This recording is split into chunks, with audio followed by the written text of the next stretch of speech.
Hey, here comes Janet with the sound check. Sound check, testing. 1, 2, 3, 4, 5, 6, 7, 8, 9, We 10. hate we hate you sincere. We hate you. I hate KC so much.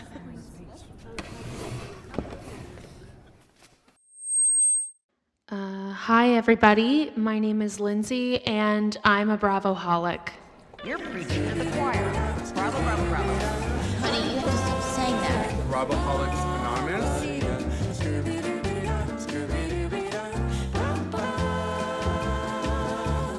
I'm so excited because this is going to be our first video episode covering Love Island, Janet. The world gets to see you. Welcome back, everyone, to Bravoholics Anonymous, your weekly support group for all things reality TV. And if you're new here, this is a safe space where Bravo addicts and pop culture obsessives come to break down the drama one meltdown at a time. And if you're new here, you can quickly tell we're not just talking Bravo, because we've been covering Love Island all summer long. Wherever you can find podcasts on YouTube, you can check out these episodes coming out weekly. Janet has been joining me for 4 weeks now. Welcome back, Janet Evans. That's crazy. It's already been a month. Oh my God. I know. I can't believe we're like halfway through. We've been on this journey, what feels like all summer long, and it's only the end of June. Crazy. I am kind of like, I'm excited because Big Brother's coming up and just around the corner, but I'm also kind of bummed that it feels like Love Island is halfway done already. Yeah. And even though I have double, like I'm watching UK like caught up just to the day as much as US, they're not even on Casa over there yet. So it almost feels like, okay, like I'm farther Expedited. along. Yeah. Like I still have a whole, like it feels like US is basically done, even though we're just halfway through. And then UK, so much more has happened, but it seems like we still have so much to go because they haven't even hit Casa yet. So I'm savoring it. Well, yeah. Well, before we jump into the Love Island game, there is some Bravoholics Anonymous news that we have to talk about. Tom Sandoval and his girlfriend, Victoria Lee, are in the news making headlines on Janet's former employer TMZ's reportings this week. And it's kind of nuts. Janet, do you know who Tom Sandoval is? I do know who Tom Sandoval is. I was introduced to him. Well, obviously, you know, everyone around the world heard about what was the Scandival. name? Of course, Scandival. So I've watched a few episodes of Vanderpump Rules like years ago, but you know, I really was introduced to his lore through Scandival and through reporting about it and everything. And then I watched Traitors. I'm a big Traitors fan, and so you know, that kind of, in my understanding, gave him a little bit of like a Redemption. yeah, but it wasn't like real redemption. It was just kind of like, look at this guy. He's kind of dumb and goofy, and he's almost coming off as lovable when really he's like the worst, is kind of what I gathered from It's, like the you know, talk. I think Tom Sandoval, personally, I think he's such a multi-dimensional character. Okay.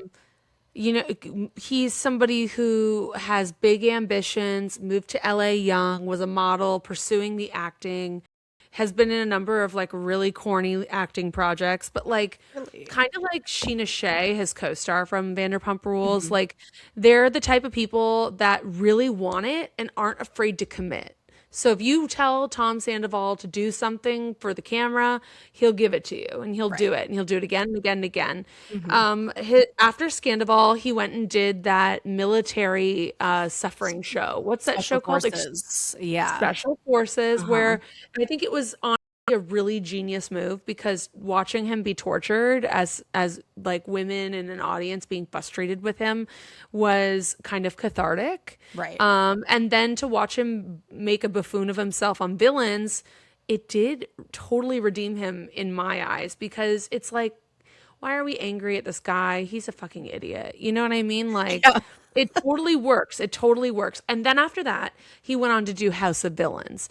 And House of Villains is a show that started in the pandemic. It was all like, in one house, a bunch of like B, C, D list reality stars, celebrities, and musical artists, some athletes, and they got in. They weren't afraid to lean into the cheapness and like the parody of them being villains from reality TV. And so again, another like kind of self-deprecating. He's done like 3 self-deprecating style competition shows that aren't dating focused and aren't relationship focused. And I don't know if that's him, his team, who's making these choices, but I think it's been really clever. But this week, TMZ broke news, and we've had 3 major headlines come out of TMZ in like the last, I'd say, 48 hours? Mm-hmm. Well, there's the dum-dum-dum. Okay, so the first news broke yesterday at 1 o'clock in the afternoon, and the headline on TMZ is Tom Sandoval's girlfriend Victoria Robinson has been arrested after an alleged attack. 6:58 p.m. Pacific time, newly surfaced video appears to show Tom Sandoval shoving ex-girlfriend Victoria Lee Robinson's dad, Will Robinson, into a lit fire pit during a heated confrontation. Basically, there was a domestic altercation that happened between Tom and his girlfriend and her dad. Right. Oh. And so that's what it appears. And so Tom moved on pretty quickly, as Ariana did. Ariana moved on faster, honestly. But Tom moved on with this model, Victoria Lee, and everyone was like, who is this woman? She's pretty, but how is she moving? She seems possessive. She's giving Scorpio vibes for sure. But the pictures of his bruises and sores all over his face and the damage done to a door is pretty crazy. So my understanding from the article is that the door damage is from her dad, correct? That's right. So basically, the video security footage that came out shows Tom fighting with her dad, who I think is drunk or on substance, because I can understand Tom even while he's screaming. I can hear and understand the words he's saying on the microphone. I cannot understand anything the dad's saying. And I don't know if that's because he's like English second language, but it's giving slurry, low talking, like whatever. Okay. And then Victoria is sitting in a chair under a blanket and she's recording Tom. Right. And that in the video ignites Tom. And he's like, are you recording me? Are you recording me? And he tries to take the phone from her. Right. So toxic. And then the dad jumps up and shoves him, and then he shoves the dad literally into like what looks like a low flame gas fireplace that's turned on, I guess. But I can't really see the flame in the video, but I trust it's on because the dad reacts right away. His butt gets hot and he shoots up. And then Tom like runs off and the dad charges after him. Yeah. So we don't see in the video, at least I don't think, where he sustained these injuries that he alleges are from Victoria, not the dad. So I don't know if maybe she, when they were inside or wherever, physical altercation continues and she's like, get off my dad kind of thing. Or if Tom and Victoria actually had a physical altercation. Well, she comes in charging right after Tom and is like, stop it. So I could see her jumping. If they're fighting inside, I could see her jumping on top of the dad or on top of Tom and trying to get him off. Totally. But I'm just like, what level of trash are we talking about where this girl's dad, who looks I know this is like relaxing at home, and so I shouldn't judge anyone and call them looking slobby, but like, it's so white trashy feeling to have like, someone's dad squatting in your house, kicked back and yelling with your boyfriend. They're fighting, and then you're recording them like and under a fleece blanket. Like it's gross. Well, what's the deal with that? Why is the dad staying with them? I don't. It's trashy. It feels trashy. It feels like weird. squatter central, and it's crazy because I'm not like necessarily on Tom's side here because I don't know what's going on. And at the end of the day, like, this woman came in fast on the heels of a really hard time for him, and has kind of been there for the duration. So I'm sure she was like a support system and things have been good for a while, I would hope.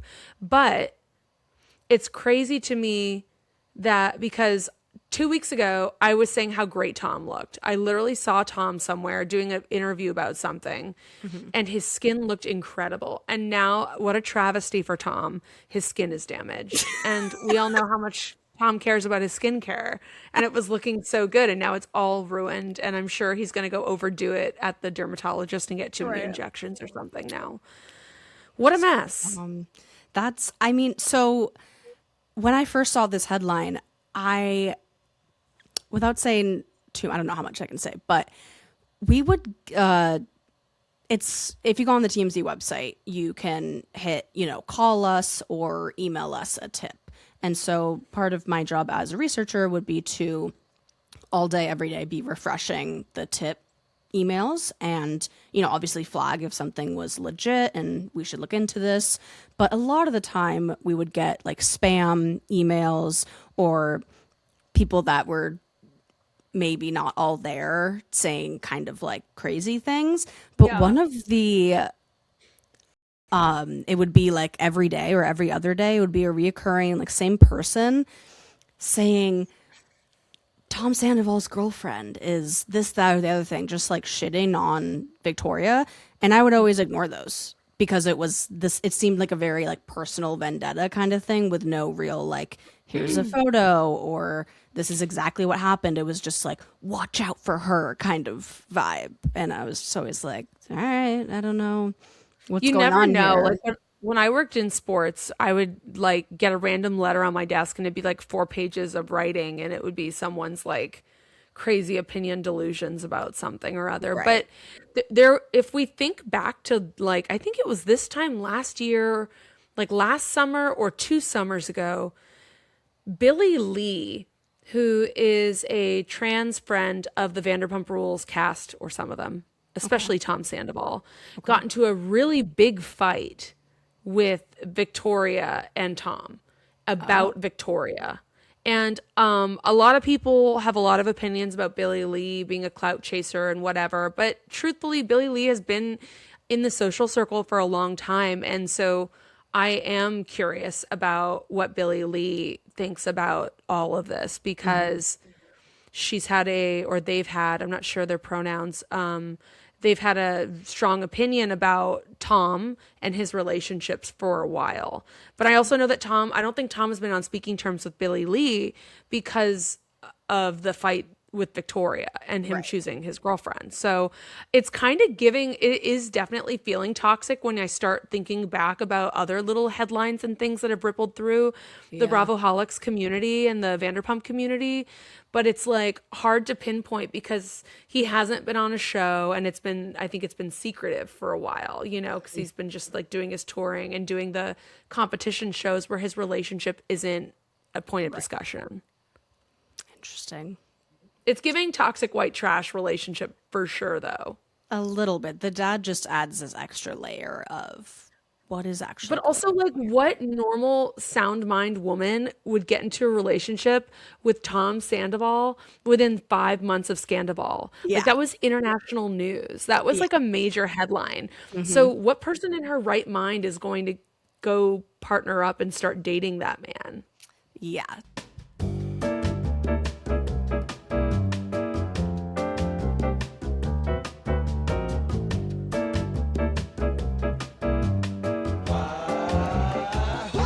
Casa, casa, casa. No. Villa, Yeah. villa. I mean, so I Exactly. get confused because sometimes the people in the villa are still chanting casa. Like Ariana Madix had them chanting and twerking to casa. So I don't know. But anyway, well, let's kick off Love Island this week talking about saying goodbye to Sol and Gabrielle. Last week, we left off on their elimination. And this week, we're starting our week 4 coverage talking about Sol and Gabrielle leaving and the After Sun episode where we got to know them better and hear more about their experience. Janet, what did you think of Gabrielle and Sol being told goodbye by the Islanders? I think that the boys thought maybe they were trying to be. I just think the way that the men and the women thought about and came to this decision was so interesting because the girls were still what Bryce said, kind of like slut shamed Gabe a little bit in a way, because their reasoning was, well, a lot of what kind of we have seen as the audience of, well, he's just making out with everyone and he's so promiscuous and all this stuff. But I'd argue that he was one of the only guys playing the game of Love Island correctly and keeping himself open, but also being transparent. But their reasoning was, well, we just don't think that Gabe ever would have been content with whoever he was with, no matter who came into the villa. But in reality, his couple, Bea, was taken away from him. That wasn't necessarily his choice. We saw how upset he was when that happened. And then with Jen, yeah, they were getting freaky pretty early, but, that doesn't mean that he's not open to other connections. It doesn't mean he didn't have a real connection with Jen. It's just, they bonded on like a physical level, maybe a little quicker than some of the girls liked. And so that was their reasoning for Gabe. And I don't know if I 100%, I personally, it was Gabe, Caleb, and who was the other guy? It was Gabe. Oh, Caleb, Corbin. And was it Corbin? Yeah, it was Corbin, Caleb, and Gabe. I would have gotten rid of probably Corbin. It was tough because, okay, here's the thing. I understand why the women got rid of Gabrielle. I can see it. I last week talked about how he felt like so predatory, the way he moved and how he connected with women. I do agree, like maybe he's somebody that's used to connecting physically first, but I don't think a lot of women are like that. I think a lot of women are like mental and want to get to know people, and we do see that a little bit in the villa this week when all the bombshells for Casa Amor came in and how they introduced the men and how they introduced the women. But I think that the women were like, Gabrielle isn't like, he's moving into like the new bombshells and connecting with them, and he did have, I think Beatriz was his connection. I think Jen just became like a default physical connection and someone he was exploring and getting to know, but it wasn't like it didn't feel like it was on an emotional level, and that's what the girls were reading into. Yeah. And I also just think his intensity sexually is very intimidating as a woman. Like, I don't want some guy leaning in and getting that close or making physical moves too quickly. Like, that makes me uncomfortable. So I think when they looked at it, they're like, well, Caleb's respectful and he's like talking to people and he hasn't gotten a chance. Like, I totally get it. But I also see like, yes, one guy was getting to know more people and the other one was focusing on just like one person really the whole time. So it's so debatable, but the men's reaction to it was so emotional and crazy. And I think it's just because they were close to, more close to Gabriel. Boy. Yeah. And so I think going back to their reasoning, the thing that really, I was just kind of like, that's not your place, is Melanie being like, well, we don't think you would ever be content. And I was like, that's not really your place to say how he's feeling, because he never said, well, I'm always just, waiting for the next thing. But I wasn't as upset about Gabe leaving as I was pissed off about the guy's decision. And they ended up getting rid of Soul. And I think why they had such a strong reaction to doing that is that you could hear Zach, I think was the first one to say it, was he whispered once he saw that the girls made their decision to get rid of Gabe, he was like, well, now we just did all that for nothing. As in, we should have maybe, since you guys got rid of Gabe, we should have got rid of Jen, because then they would have gone together because they were in their connection. Yeah, the men were more focused about the couples thing. And there was something about Soul's eviction from the villa that really resonated with a lot of the Islanders this week and really caused friction between Aniya and KC. And that was the fact that the only person that was defending Soul to stay in the house was KC, somebody who had only within 24 hours of this event expressed interest to Soul, that he was like into her when she first arrived and was going to pull her for a chat, but then his boy did it first or something.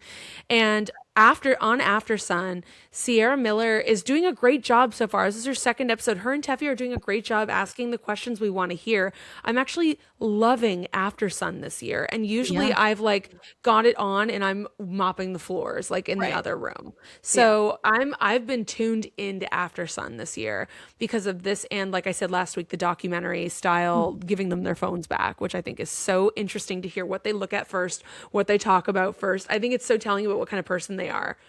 Totally. And Sierra Miller brought it up to the house guests too and was like, what do you think is going on here? And Soul just kind of went off about on After Sun how she thought that, you know, Casey's not being a man. If he was into her, he should have pulled her for a chat and all this stuff. And she's angry. She was angry on After Sun.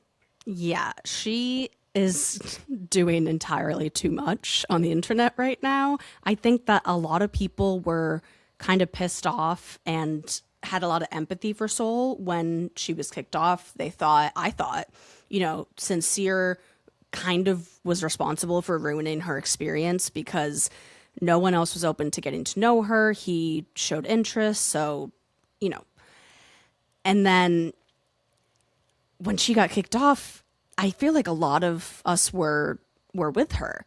And then she immediately went on After Sun and said a lot of out-of-pocket things. First of all, you should be blaming the men for making this decision to vote you came in off. so hot and blaming the women and her experience and how isolated she felt. And it was just like I was like, oh, maybe they gave Soul a really good edit in the villa after all, because she's not giving. I know I hate saying girls girl because in the Bravoholics universe, girls girl these days gets thrown around a lot to like blame women for not like being friends with women or to whatever. But I stand by what I said a couple weeks ago where I don't think Soul even tried, and she just expected everyone to come welcome her and roll out the red carpet. And when it didn't happen, then she had this chip on her shoulder. But like the fact that she left the villa and her experience that she's reiterating on After Sun is just all shit talk about the women, and then maybe knocking KC for not showing interest in her and not even mentioning Sincere is wild. Yeah. It's wild. She's been going on live a lot too, and something that she said on After Sun, she was talking about, and why she was talking about Bryce. And they asked her about why do you think Bryce, you know, made that kind of out of nowhere move to talk to Kata? Why does he keep trying to talk to Kata? And she was like, well, you know, he probably thinks that Kata's prettier than Trinity, which now in retrospect, what we see now in Casa, which we'll get to later, is so hilarious because that man is in love. But yes, the fact that she said that and didn't say, you know, just, well, he maybe wanted to keep his options open, and maybe he was one of the only guys that made a decision to start being a little more open, what she always was harping on about how everyone was closed off and it was couples island. But everyone, because again, you're kind of making this weird dig towards the women. Yeah. Why would you assume that Bryce thought Kata was prettier than Trinity? It was a really weird answer. It was, I was like, oh, hold on a minute. You're taking a minute to like, you're answering the question in a way that insults the way another woman looks. Right. And you didn't as have opposed to do that at all. And so I'm like, okay, even if I take it with a grain of salt and I'm like, she was so out of touch, like she had no idea where the other couples were. I just don't know how you're in the house all day, in the villa all day for like a week, and you don't really have a grasp on what's going on in the villa. Right. Exactly. It was weird. Well, anyway, it made me feel good about them leaving because honestly, Gabriel seemed to be backpedaling a little bit and being like interested in Beatriz. And he did, the moment he got his phone back, the second thing he did was go look at how Bea's doing and what she's posting. At least that's how it was edited. Love that. I thought that I was saw his really comments cute. on her post and was like calling her the goat and stuff. And she like tagged him in a story talking about how one of her favorite memories from the villa was playing volleyball with her and Sean, and he like reposted it. So I don't know if they'll, reunite romantically, but I do now like believe everything that he said when she was leaving of how he really cares about her and she deserves everything. So that's really sweet. And then I thought it was really interesting that the first thing Soul did was look at her follower count and tell us what her follower count was when she entered, and then announce what her follower count was after. That was the first thing she did when she got her phone back. And I was like, Oh. right? I was like, okay. Okay. It definitely wasn't a good move. And I just don't know if she's just like not smart and she's just like, like maybe some other people are better at hiding this stuff, because I get it. You're going on a reality show. You're excited about being famous and wanting clout. Like, I get it. Sure. But also maybe she's just not smart enough to like hide it. But in the same Or- breath, she was also talking about, oh yeah, guys, I know about Michael B. Jordan liking my post. That happened before I was on Love Island. So you already have this sort of like Instagram clout to a point where Michael B. Jordan is an A-list Oscar-winning actor is liking your, thirst traps. So I don't know why she needs to kind of prove that she's got clout now. I don't know. I don't know. Let me just say, don't leave the villa and pull a Soul, because she could have had a huge fan base, and I think she lost more than half of it with all this stuff. And she's also like, we're like, oh, save some for the reunion. She's like, I can't wait to talk. Like, I talked to Bea and we talked for an hour about this, that, and the other thing. And just wait for the reunion. And like, everyone's like, girl, there's 18 more people that have come in since you. We're not going to. Will you be at the reunion? They were like, we're not going to remember you. And I was like, that's not good. She was so close. Anyway, yeah. Well, goodbye, you guys. Good to see you. Nice to meet you. I want to talk about Casa Amor because it's Casa Amor week. Casa. Villa. I mean, watching it this week, Janet, I got to be real. I'm here for the female experience, and I care so much about the girls on the show. It's feeling like season 6. Yeah, a little bit. Yeah. I don't care so much about the guys' experience, but there are a couple couples that I'm really interested in talking about. I want to kick it off, though, with a Bravo moment.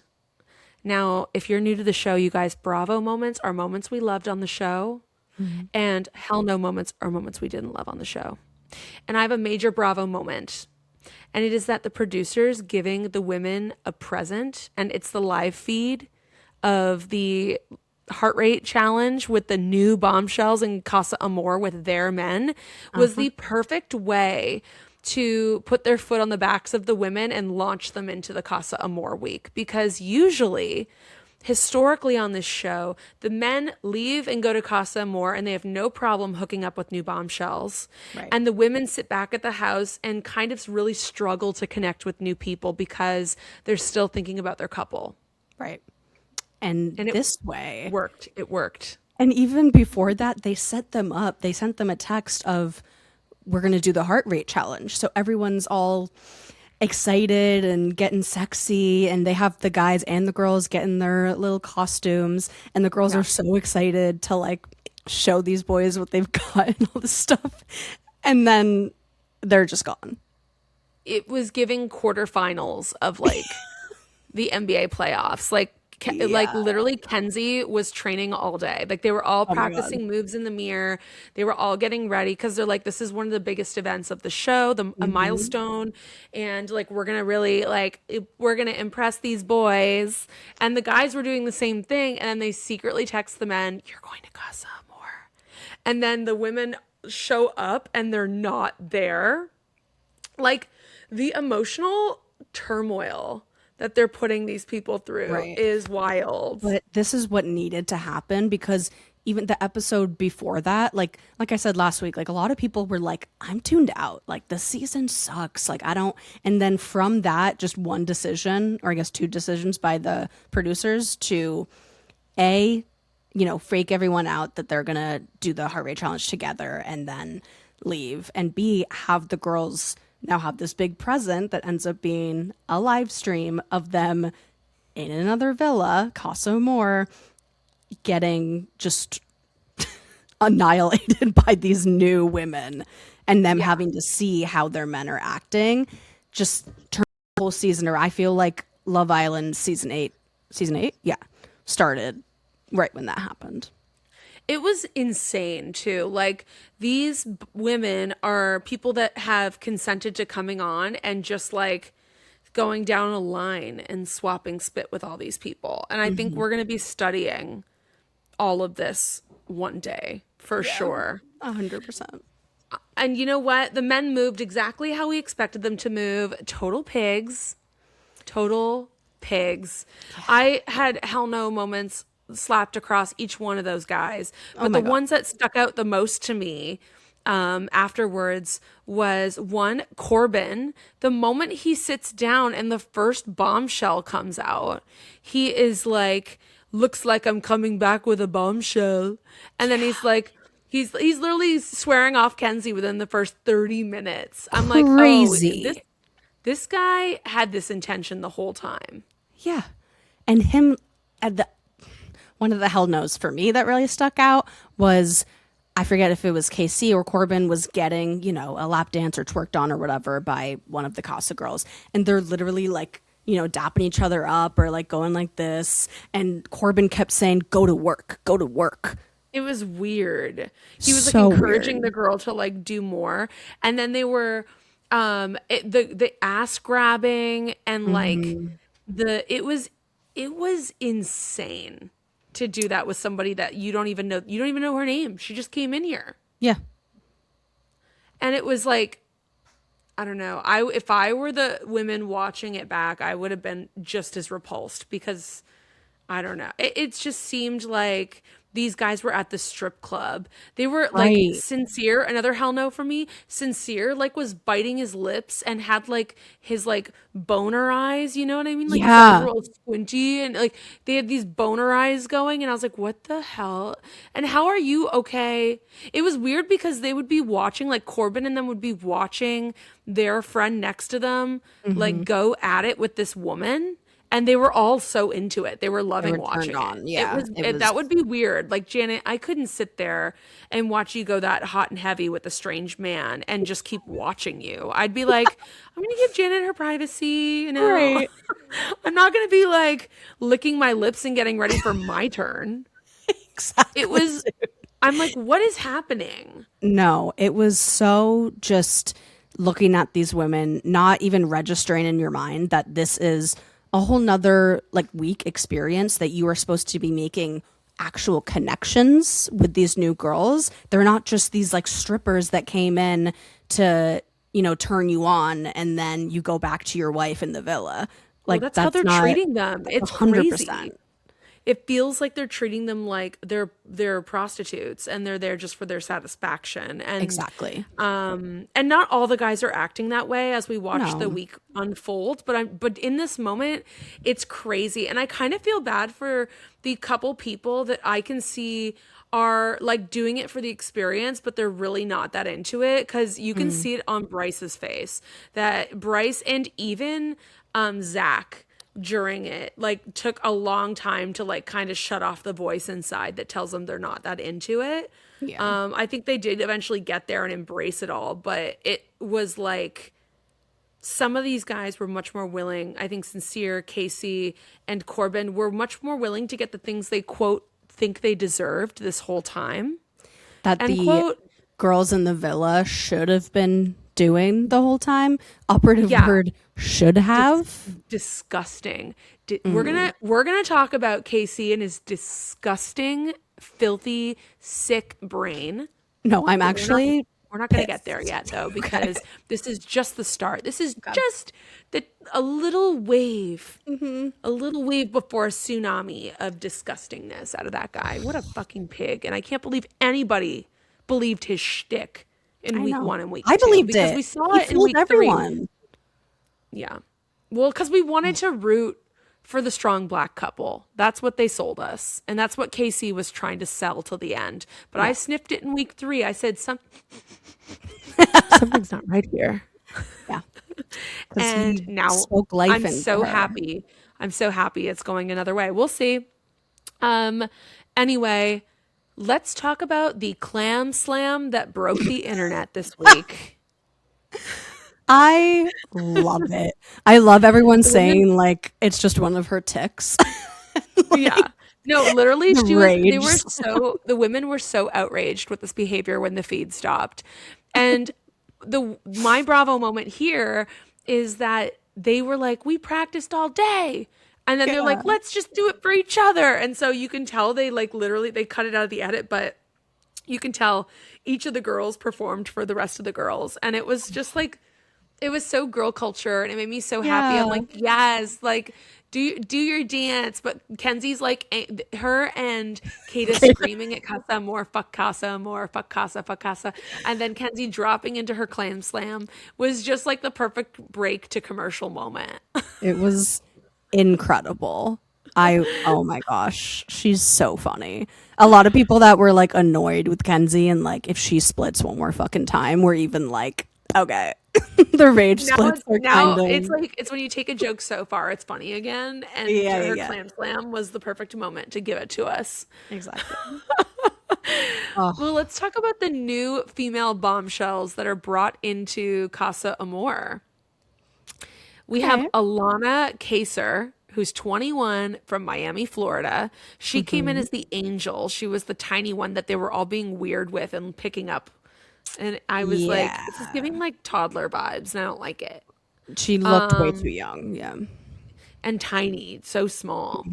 Out of Miami, there was Amora, who's also 21, also from Miami, Florida. There's Jaden, who's 22 from Newberry Park, California. There's Parmita, who's 27 and from San Antonio, Texas. And there's Sydney, who's 25 from Naples, Florida. Janet, when you saw these bombshells come in, Caleb is the only single man. Who did you like best for Caleb? Off of basic first appearances. First appearances? I'm trying to rack my brain. I think I was kind of when Parmita was kind of giving him his time. I was like, well, she's maybe the hottest one, if not like top 2 hottest one, and he deserves that. He deserves someone like giving him attention. So I was kind of like, I hope that he gets that one kind of thing. Yeah. But yeah, I think that was my first impression with Caleb.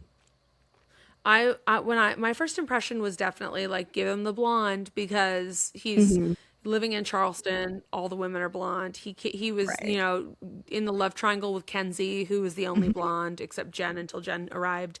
And I thought he does have a good friendship going with Jen as well. So I was like, I think he's a dude that's into blondes. So totally. I expected him to kind of go for Jaden. Yeah. And I'm not surprised that that's kind of continued. They're beautiful together. They're boring together, which is why I don't think we get a lot of clips of them, but there might just be two normal hot people. Yeah. And you know what? I love that. I'd rather see that and just have them, I know they're there and they're good, than some of the bullshit with some other couples happening. Disgusting. She looks like a blonde Jessica Alba too. She's so pretty. Yes. Yeah. Do you think any other girls are better for our Islander boys? When you were first getting to know them, were you like, I think I actually like this new bombshell for this Islander boy more than who they're currently coupled up with? Trying to think, because I mean, now the thing is, I want Aniya as far away as possible from KC, so I actually am glad that he found somebody that. But I feel bad for this girl. I feel like I don't think any woman deserves that man. Totally. It's disgusting, but and I think it's only gonna. She clearly, so I know we're not getting into the KC of it all yet, but one of the things that he said is, I just love how she, as in Tiara, chose me. She wants me. She's told me that I I'm the only didn't even one. say Tiara's name. She wasn't on my list. Oh yeah. I'm I don't know sorry, how old she is. Tiara. Can't forget Tiara. How old is she? Let me pull her up here.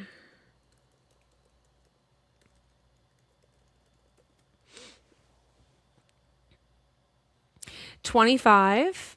Okay. From Los Angeles. She's from Inglewood, Los Angeles, California. Nice. So she's also one of the hottest ones that I kind of peeped when they came in and did their heart rate. But so obviously I don't want KC to have anybody. I want him to go somewhere. But the fact that he was like, oh well, she really wants me and she's saying all the right things and this, that, and the other thing, and I'm like, yeah, of course she is, because she wants to stay on the show and she's been watching you. Like, it's not, so I, to a certain extent, I'm like, feel bad for her because she's now in this situation with KC, who's awful. But she also had some weird things to say in the last episode in the dressing room that I was kind of like, are you okay? She was talking shit about the Villa girls. So I feel a little bad for her, but at the same time, I'm kind of like, you're actively doing this to yourself and kind of being a bitch. It's kind of nuts. I think my first impressions of the bombshells, they're all so pretty, and I know it's harder for the casting team to find eligible men that hold a torch to the women, because women are just incredible. There's a million gorgeous, intelligent women for them to choose from. And so I'm not surprised that this hand selection of bombshells that they picked is tempting for these guys. I think they could have brought women in half as pretty and the guys still be drooling. It's just the opportunity for them to objectify and show how masculine they are, and it's totally toxic. But let's talk about how Love Island had to bring in 12 men on a boat for the women to choose from. Honestly, make it 40, and they should have given them more time. I thought it was crazy that the guys got like an extra day with their bombshells, and the women had like 4 hours to narrow down the group. And a lot of people had their thoughts of like, you guys made, like, I can't believe you chose these 6 instead of these 6 or whatever. But I mean, I wonder how they came to that decision of, did each of the 6 OG Villa girls get to choose one that they were like, oh, I talked to this guy for a little bit, maybe there might be a connection? Or I wish they showed it.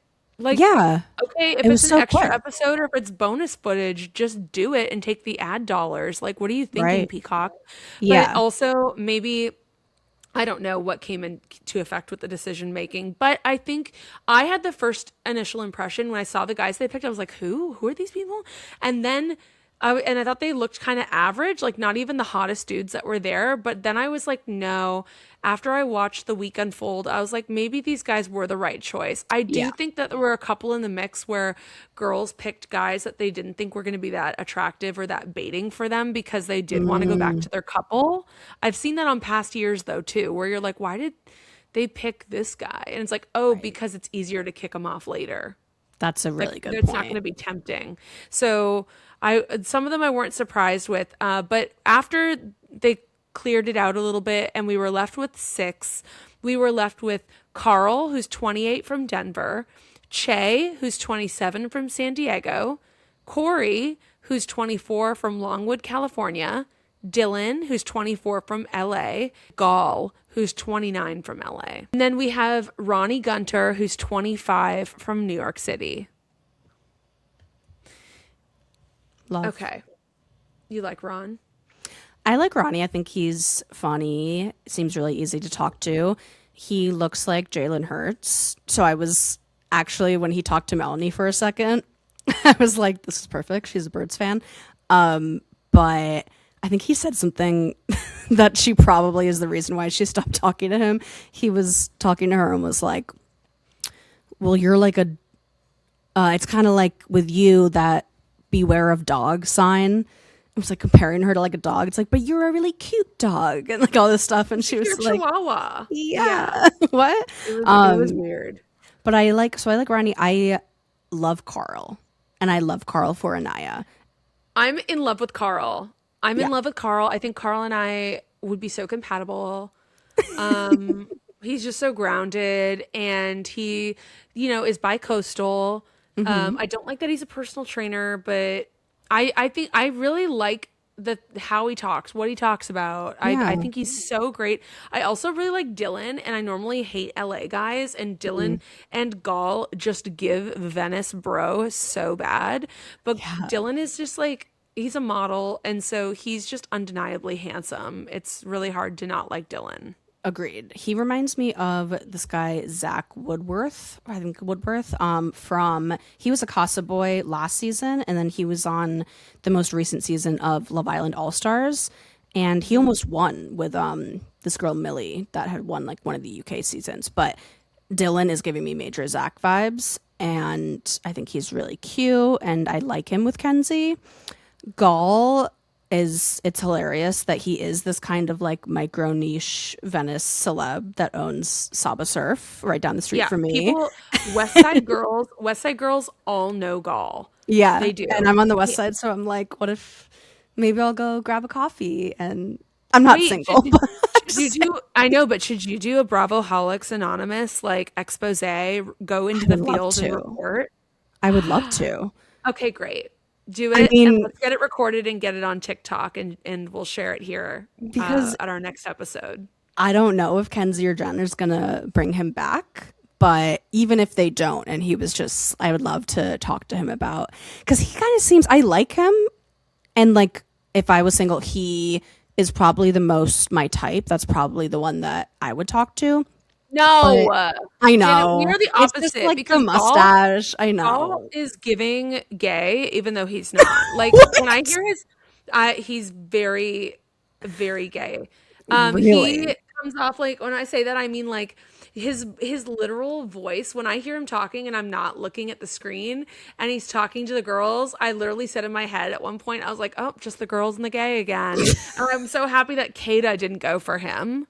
Because I think she thank God she likes darker features, because she also like loves to go for the more, I'd just say more men that exhibit some effeminate things.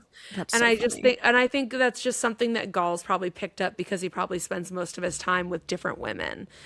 Venice boys are very like that, and even you could be 50 and you're still a Venice boy. The reputation for men that live in that neighborhood or on the West Side in general in the LA dating culture is that they're mostly all fuck boys, and they kind of will just say anything to get anything, and it's giving sincere, like they'll be like, well, yeah, but fake therapy talk.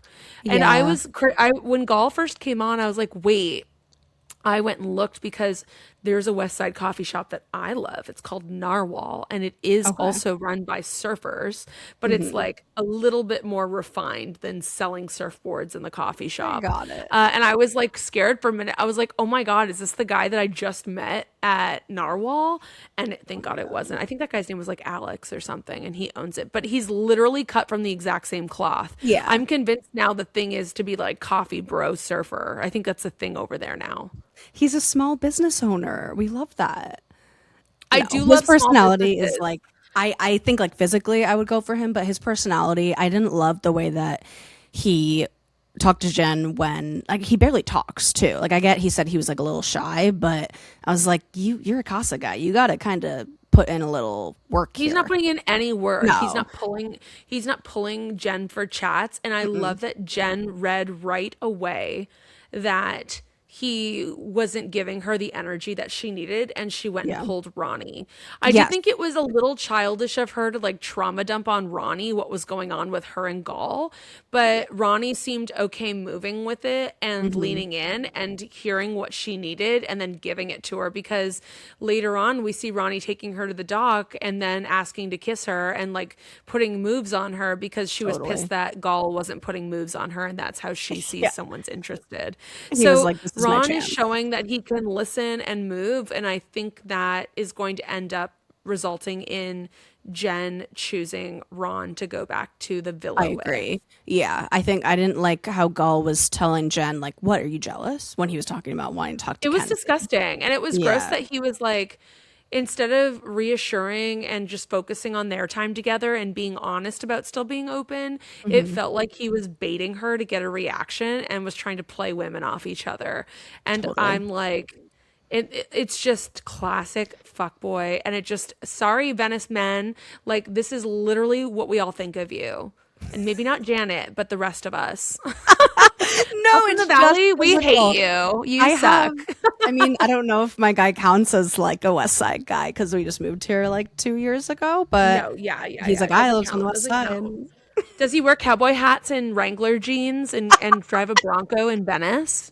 Oh my God, I'm picturing that right now, and that just made my They day. do. That's what they do. I bet you any money Gall drives a Bronco, and I bet you any money Gall has a cowboy hat. He probably didn't bring it because that's not his brand on the Love Island, but Right. I 100% can guarantee you he has that on his IG right now. I can't. Okay, let's keep talking about couples. Since we moved into this direction, I want to talk next about KC and Aniya.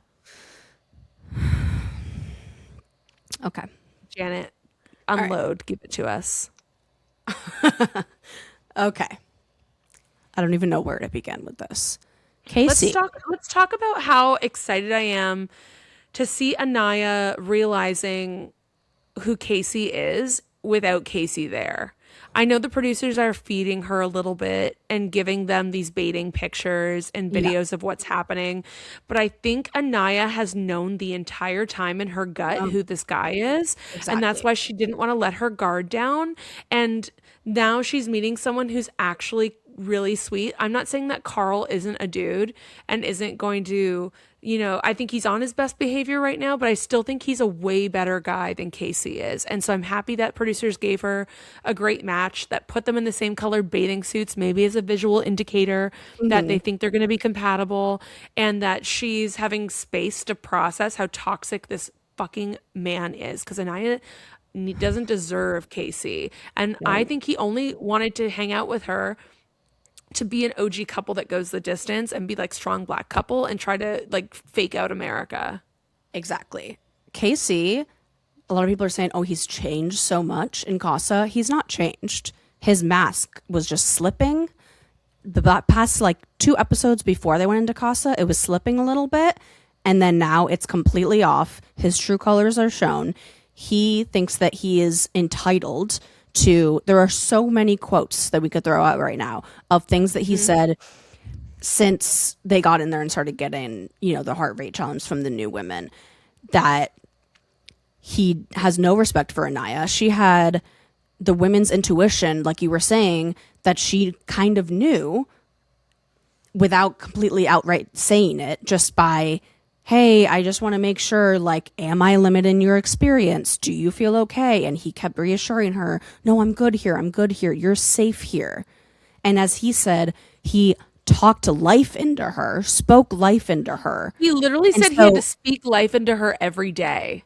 Yeah. And so that's why Like she's some devoid shell person. I'm like, excuse me. When you were telling her, you're the blueprint. I love your dark skin complexion. You are everything. Like telling her exactly, it's almost as if he was telling her all the right things and exactly what he thought that she needed to hear, or that we needed to hear to trust him.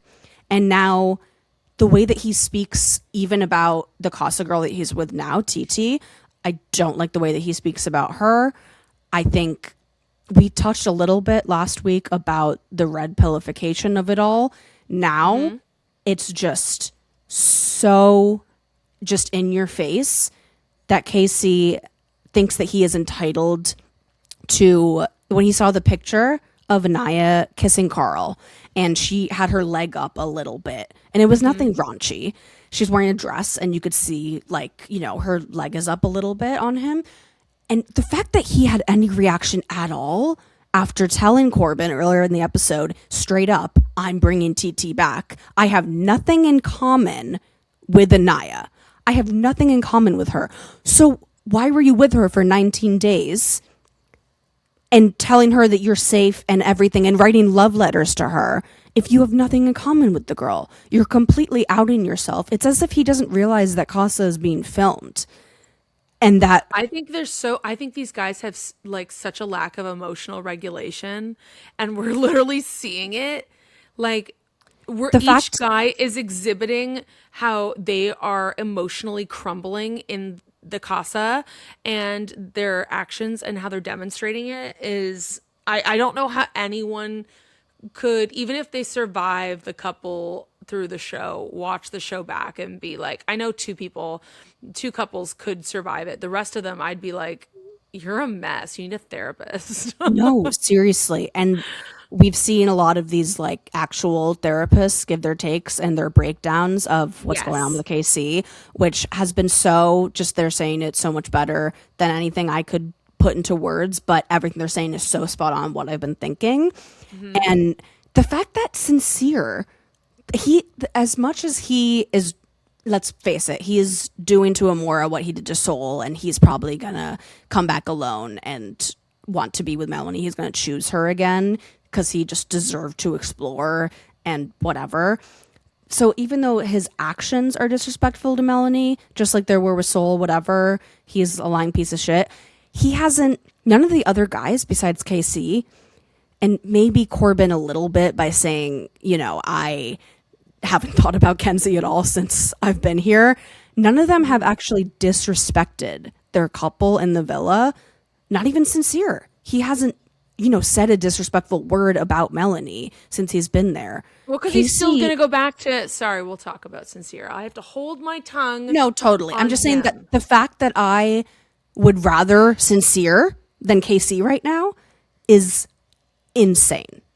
Like, Well, I think it's shoot just because me. we've already seen Sincere's pattern, and he's going to do the same Sure. shit again. Yeah. It's like Casey is just fresh, so that's why it feels like it's stronger right now. But like, you know No, what? Let's pull up a TikTok. There have been some amazing coverage of Love Island on TikTok this week, and I want to kick it off with one of these therapists that you're talking about that have been covering how the men are reacting in Casa and what they've been doing on the show. He did a great video about Zach and Zach's need to control as a result of his anxiety in his relationship with Kata.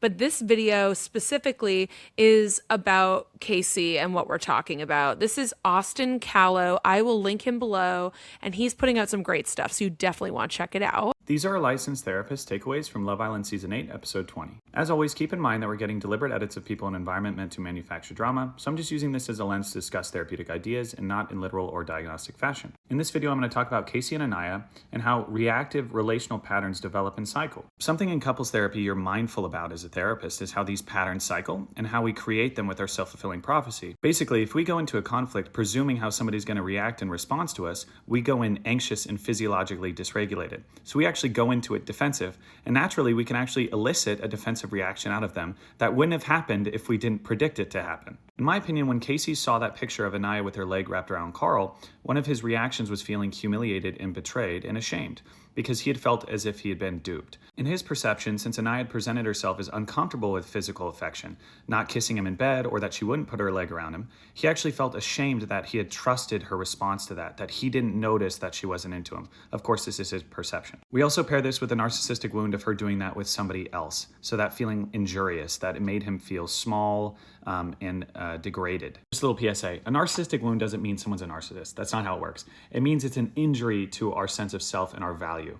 So meaning that we feel small or powerless or degraded relative to another, we don't feel desired, we don't feel wanted, we don't feel good enough. And that's when this predictive anxiety comes in, meaning him assuming this future confrontation will exist in what he'll say. He says, I have more leeway with her. I can use this against her in arguments. Basically, he's trying to point out the hypocrisy of you didn't want me to explore and yet you're doing this to me. Then we have the grandiose statement, I spoke life into her every day. So basically assuming he has a lot of worth relative to her. This would indicate that whatever he saw made him feel worth less. So here's something that's really interesting in therapy, is emotional processing isn't always the answer, especially with anger, I found. So for some people, processing their anger actually makes it dissipate. And for some people, processing their anger makes it elevate. And the goal in therapy is to get to a softening. Sometimes that involves a timeout where we remove stimuli. We remove emotional processing on purpose so somebody can regulate and see things different and soften. In Casey's instance, I think the more he ruminates, the more the anxiety turns to anger. It's externalized because he feels powerless. So anger can be a coping mechanism as well. Really, all emotions can. And it's when we typically feel something small, we want to feel anger in response because it's an expression of ego and power. So we get this hardening of the anger and then more entitlement in result. Hey, you wronged me, you wronged me, you wronged me. Of course, the irony is Aniya actually has insight about this. She said, well, I would be hypocritical if I was upset with him about this. So no, you wouldn't be hypocritical for being upset with him about this. This is your first person idea. You can balance both together. You're going to be upset seeing somebody else do something. However, the fact that she acknowledges and is insightful about, I have to permit him to do this and I can't put pressure on him about this. It directly counteracts what Casey is presuming. However, if Casey comes at her in a way that is a bit more aggressive, she's going to get defensive and that insight will dissipate. You'll go back into the old cycle. We'll create that repetitive dimension in the relationship. Aniya wasn't necessarily afraid of Casey's autonomy. She was afraid of her own autonomy. She's afraid of what happens when she prioritizes herself. And then she projects this onto KC. So she was shaming, theoretically, Casey about exploring, when really she was shaming herself about exploring. So this process is uncomfortable for her relative to Carl, and she's trying to open herself up to it. And I think in opening herself up to integrating to this part of her that wants to do this, she's actually a little more insightful and can likely accept that within Casey. And that's actually the progression we want, ideally. Now, if we presume something's going to happen before it was, a la Casey and the self-fulfilling prophecy, we actually don't get to that softening with our partner. And the softening here is they're both afraid of their own autonomy. They just express it in different ways. So for Aniya, it's more expressed in an anxious way. She goes, what is this other person going to do? And for Casey, it's more expressed in an avoidant way. What are they going to make me do? For example, I think we see some rationalization with Casey and TT, meaning he says, I got further with her in 2 days than I did with Aniya in 3 weeks. So basically, we talked about him degrading Aniya prior. He actually has to idealize TT to own his own choice to explore. So basically, this was a deal I couldn't refuse, rather than accept the autonomy of, hey, I can actually hold both. I don't need to degrade or idealize anyone. There's no black and white aspect. It's gray. I enjoy Aniya, and I actually need to put myself first right now. There is a balance here. On the other end, I think Aniya did a great job with her gray area of thinking. So she was going, I'm exploring Carl, therefore I don't have a right to be upset with Casey. That's not true. Of course, she has a right to feel her feelings, but she's saying, I want to be empathic with Casey. And she actually has a softening towards Casey, in my opinion, saying she misses him, etc., and also kind of understanding what he was experiencing when she's going through it. So in closing, human beings are very simple. We can be reduced down to very simple parts based on our collective unconscious and our experience in this world. So if we can get to a point of softening with our partner, we can soften with ourselves. Through isomorphism, the more we accept them, the more we accept us. The more we accept us, the more we accept them. If we externalize things, say Casey saying, TT's amazing or Aniya's not great, we actually don't get to accepting us. What are we? What's the gray of us? What are parts of us we don't like? What are parts of us we choose to integrate and accept? So the more we accept us, the more we accept our partner. I hope this helps.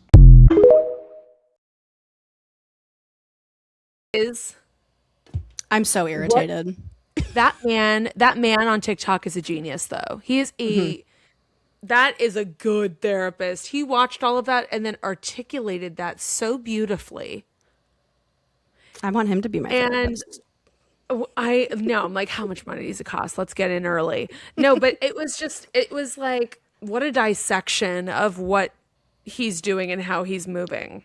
And I would why? be humiliated. Because, I'd be humiliated if I left the house and saw that someone made a video like that about me. Oh and my God. I was that much of a sick monster. I would be I'd be so repulsed with myself.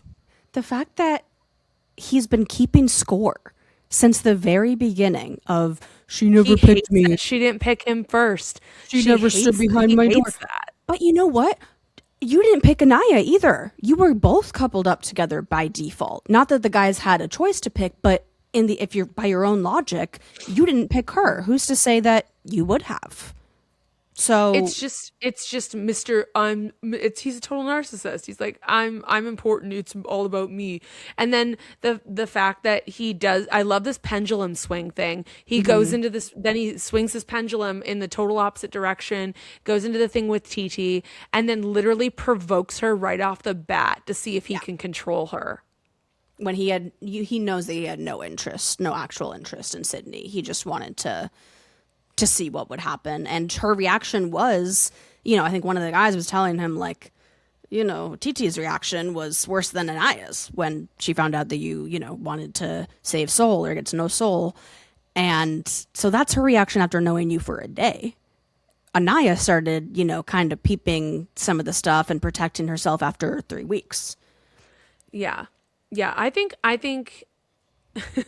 Aniya's gut intuition was right. And I think, unfortunately, TT's in a position where she needs to be picked to go back and to be on the show. And so these women have to sell their souls and spread their legs to continue to be on the show, which is so weird.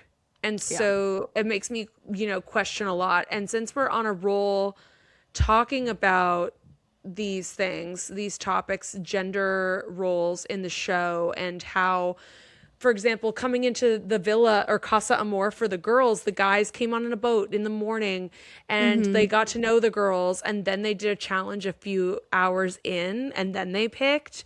The guys, like, right off the bat were presented women on a silver platter and told to go and please them to be chosen.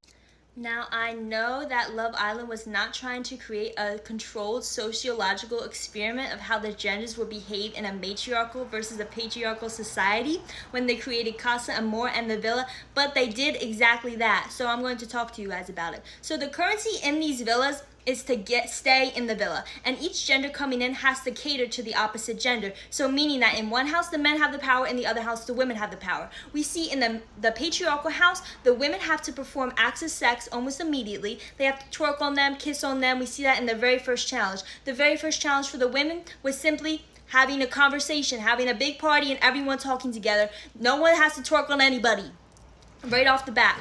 The men have to cook the women breakfast, have conversations with them. We see at least 2 women say they don't even want to kiss any men. So we see in a matriarchal house, even though the women have the decision-making power, the men do not have to degrade themselves like the women would have to do in a patriarchal house when the men have the power. The men simply have to care for the women in order to gain the women's favor. So already a matriarchal house is much more beneficial to both genders. Then we also see when they celebrate after they win a challenge, what do the men do? The men huddle up, the women run over to celebrate with them, the men exclude them by huddling up and celebrating alone. What do the women do in their matriarchal house? They celebrate as a group, they celebrate as a community. They already have a sense of community, even though the women actually met the men after the men met these women.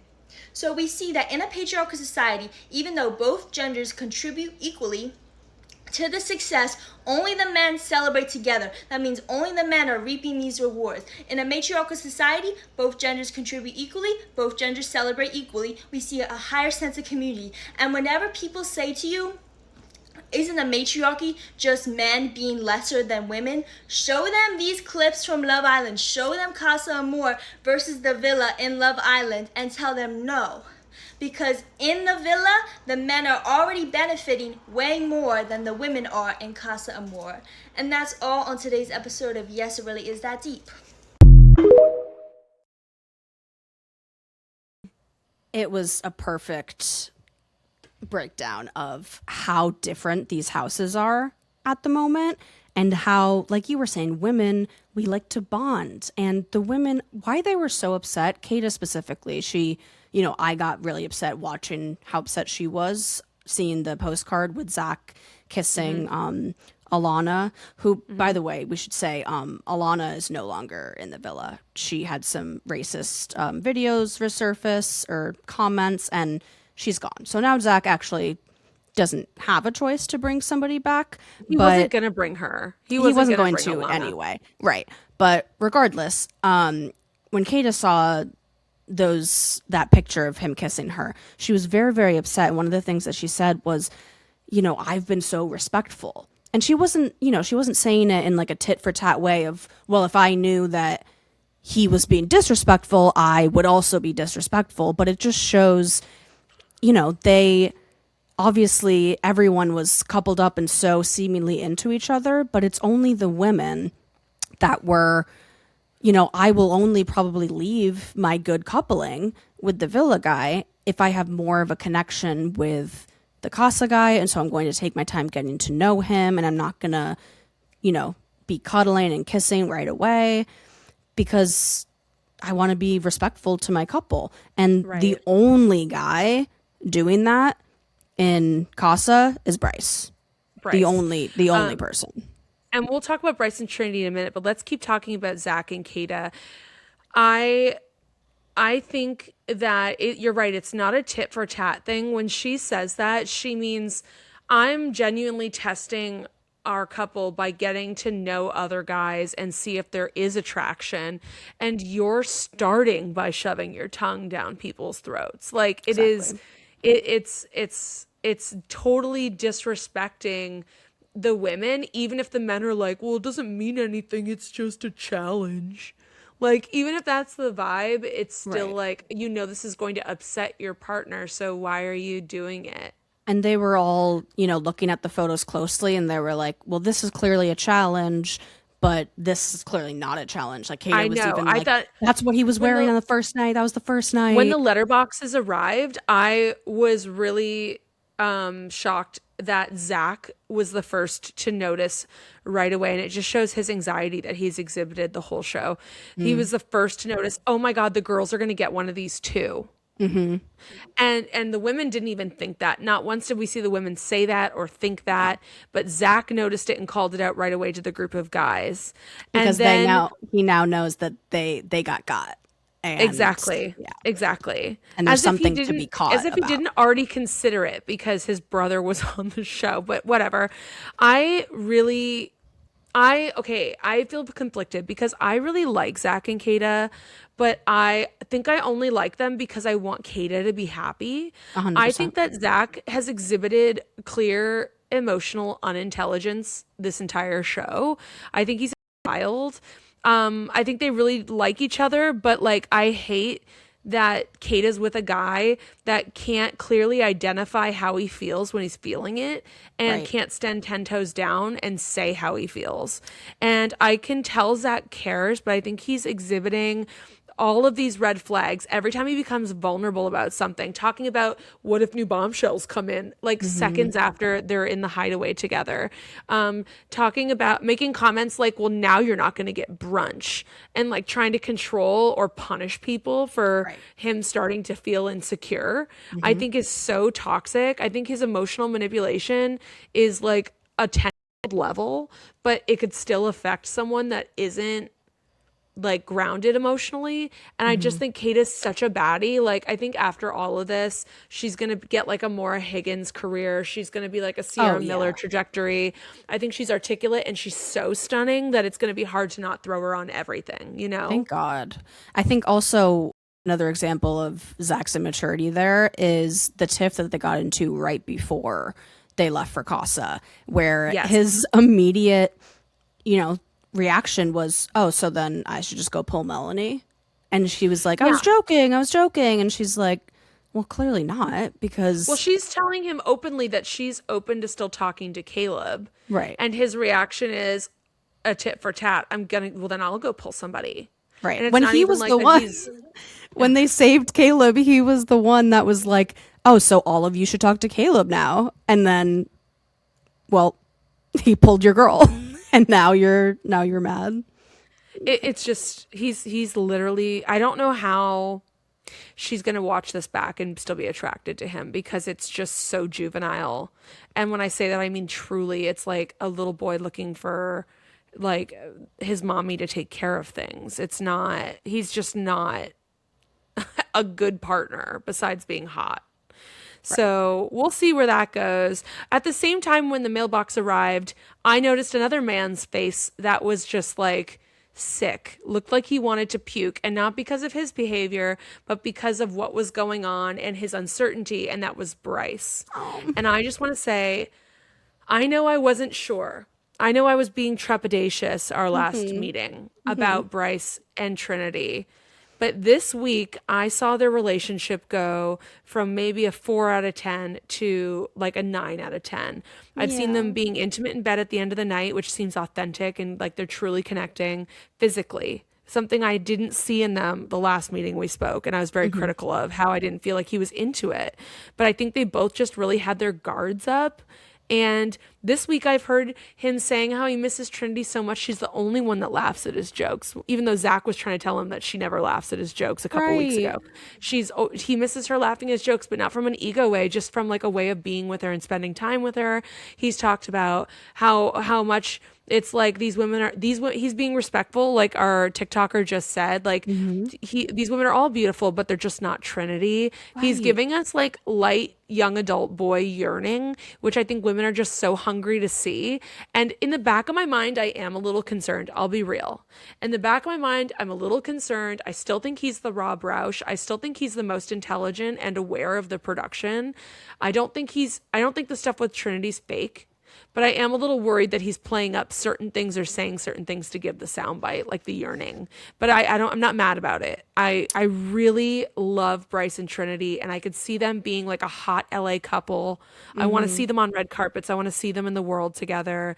I just love them. Yay. I'm so happy that you've come to this conclusion because these are my winners. And yes, I want the vote for them. I really do believe. And at first I was like, well, is this yearning just coming from Bryce's side while they're both separated? But then the next episode we saw Trinity they were saying like the exact same things about each other. And she kissed Corey the first night in the photo booth, and that was after she seeing. Tried.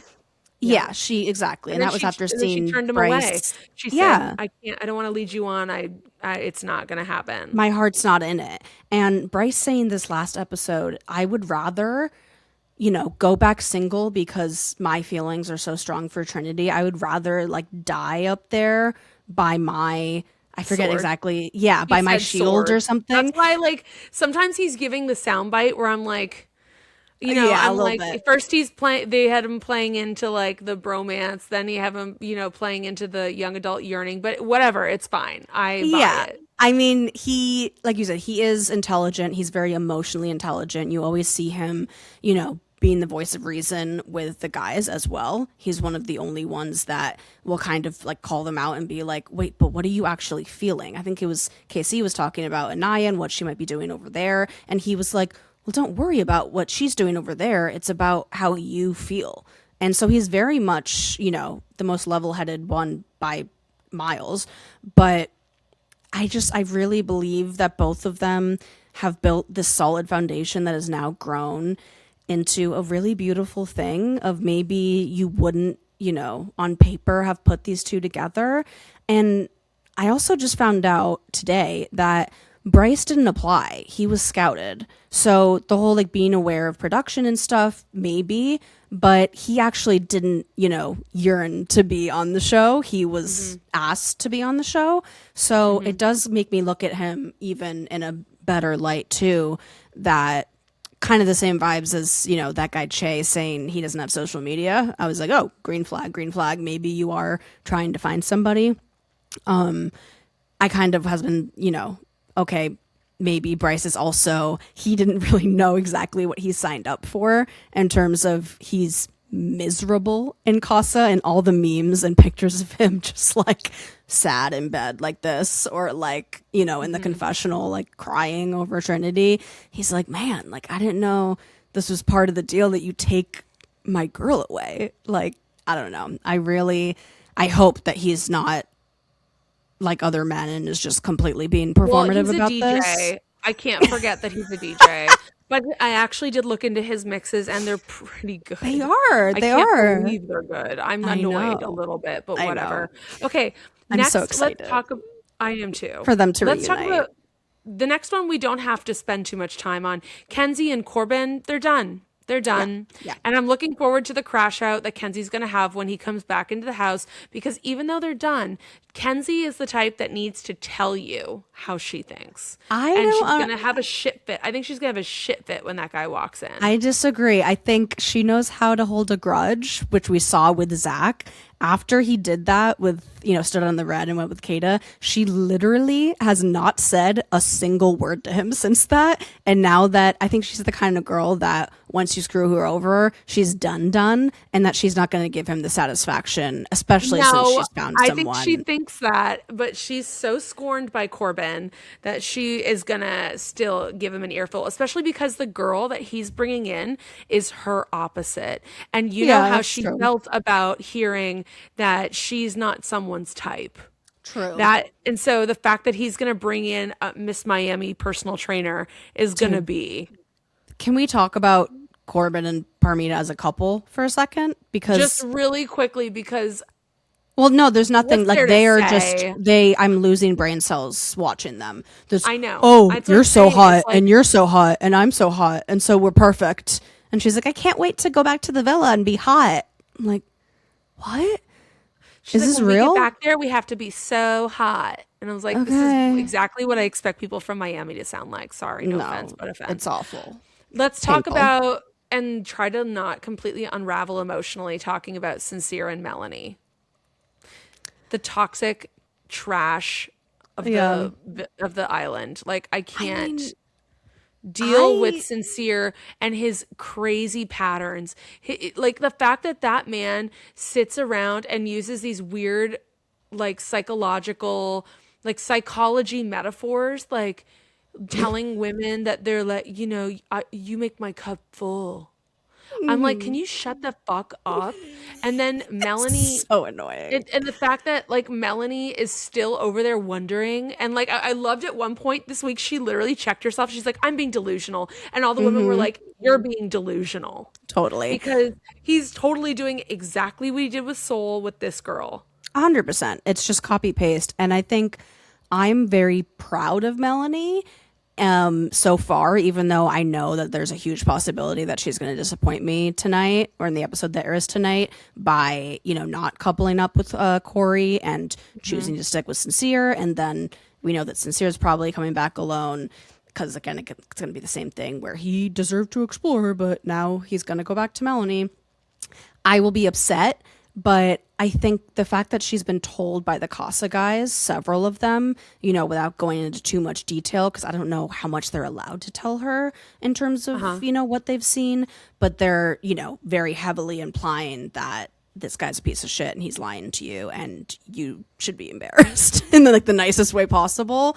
And so I like how she's conducted herself and seems like genuinely giving Corey a chance.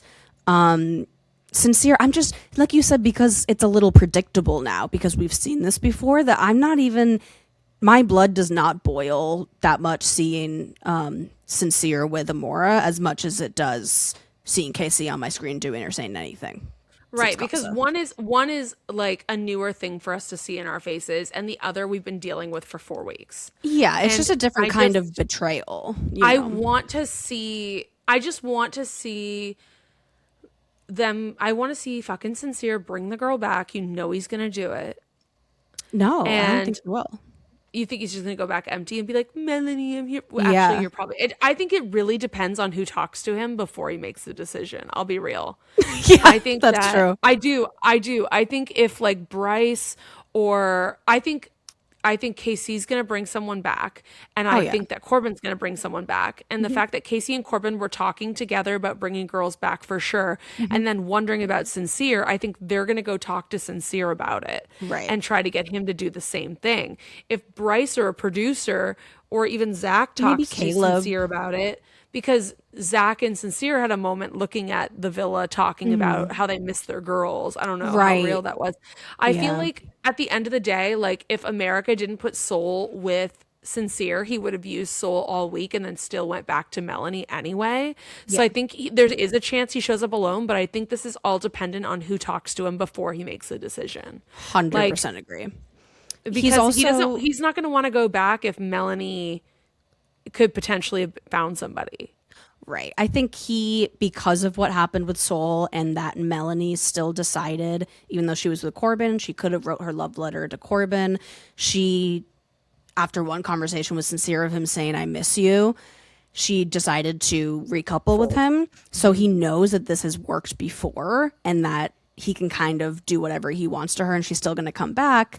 I think that unfortunately she's going to be alone. He's also going to be alone and they will reunite.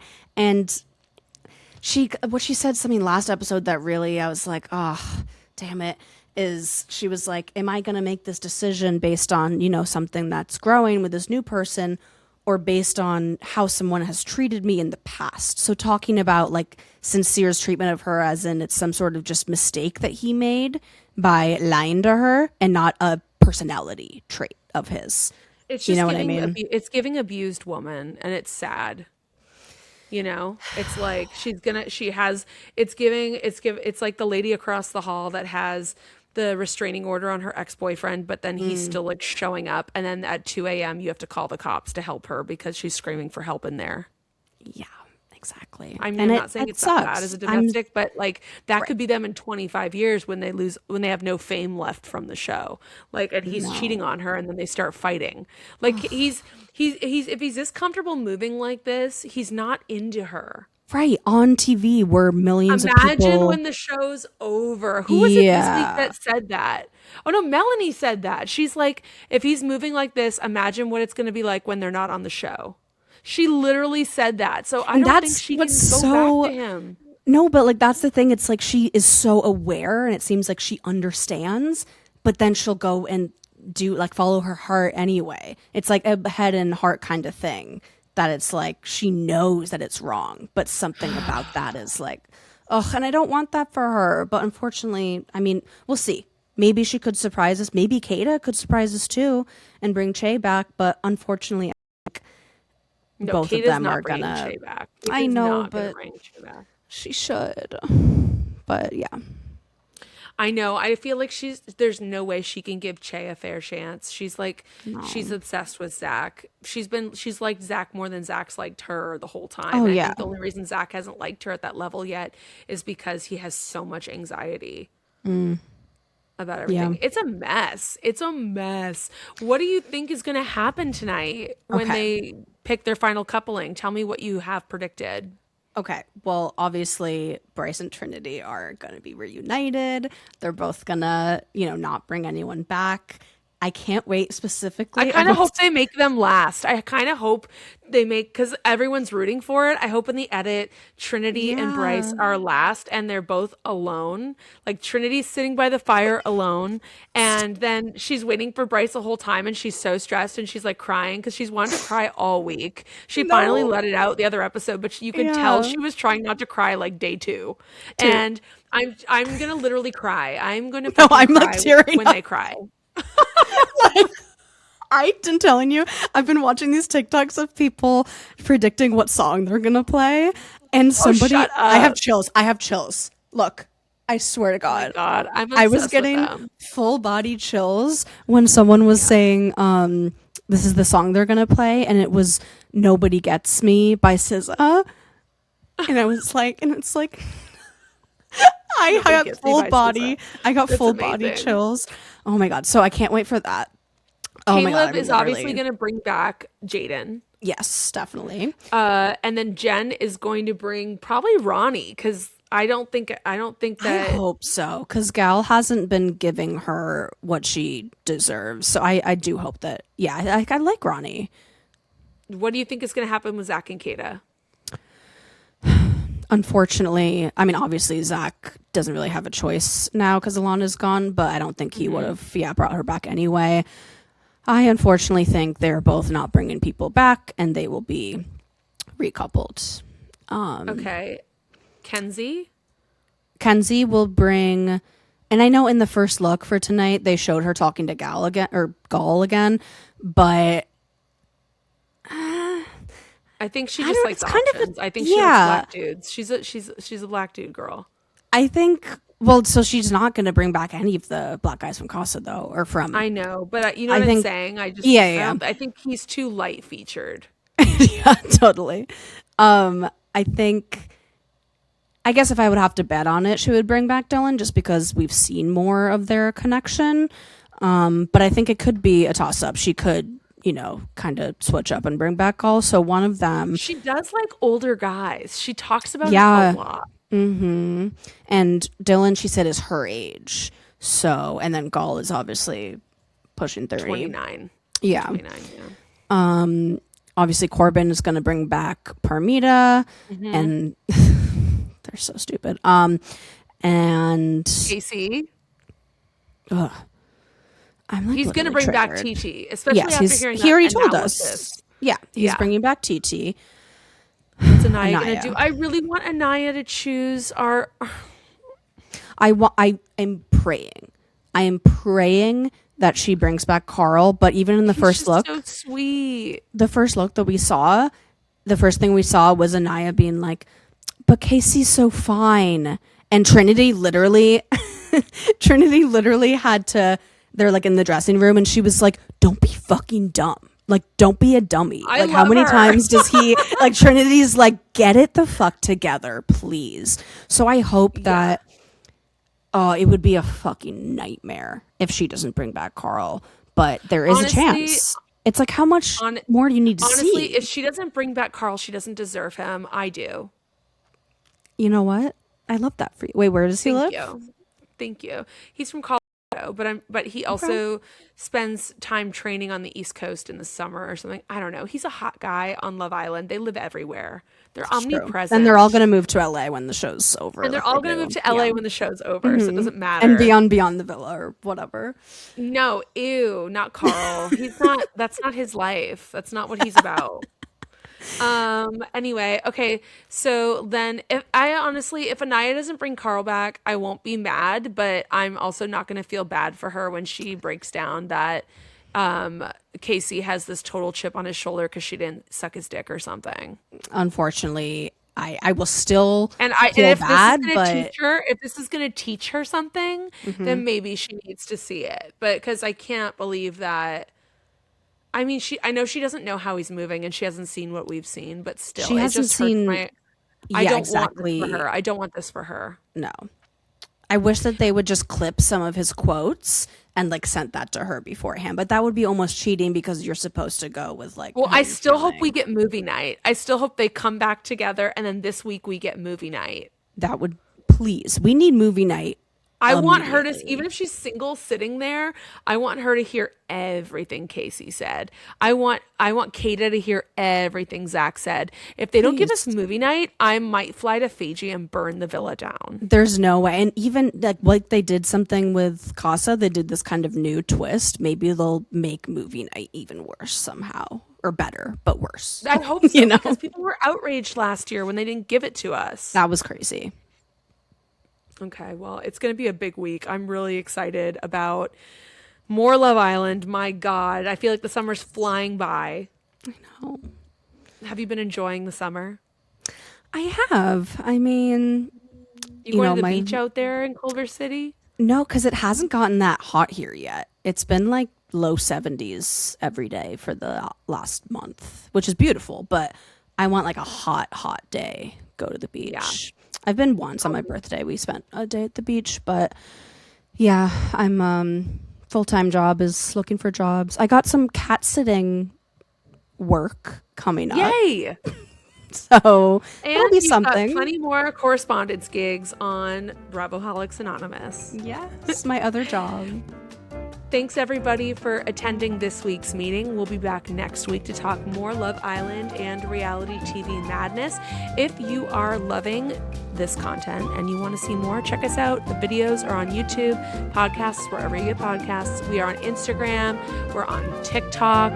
Find the links below. Thank you, Janet, for returning as always. I hope to see you again next week. Of course. And everybody, thank you for attending this week's meeting. As always, keep your champagne cold and your taglines iconic. We'll see you soon.